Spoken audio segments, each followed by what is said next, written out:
Naprito ko yung chicken, bawang, sibuyas, luya, haluin, kamatis, haluin hanggang sa maluto yung kamatis at maluto.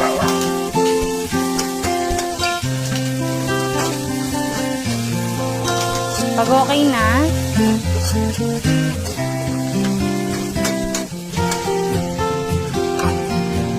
lagyan yung chicken cubes o pampalasa.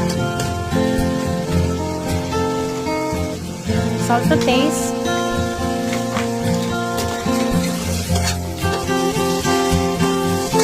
Water, sabawan. Depende sa inyo kung gaano karami yung water. Nilagay ko 3 baso. Pakukulin lang natin yan. Nilagyan ko rin siya ng paminta pero optional lang to.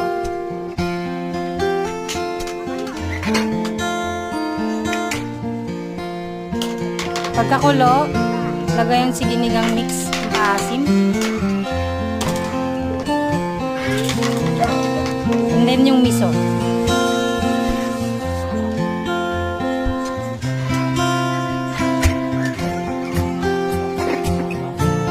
Pakaluin lang hanggang sa maluto yung chicken.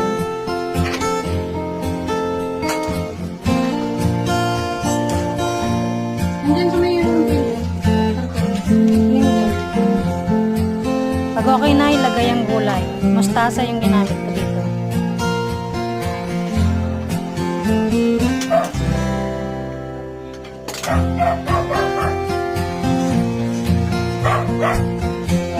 Haluin para mapailalim ang gulay at maluto ng gusto.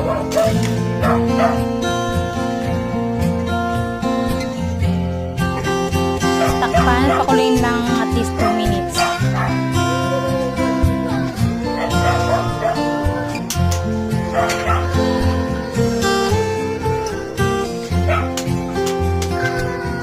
Double check kung luto na yung chicken.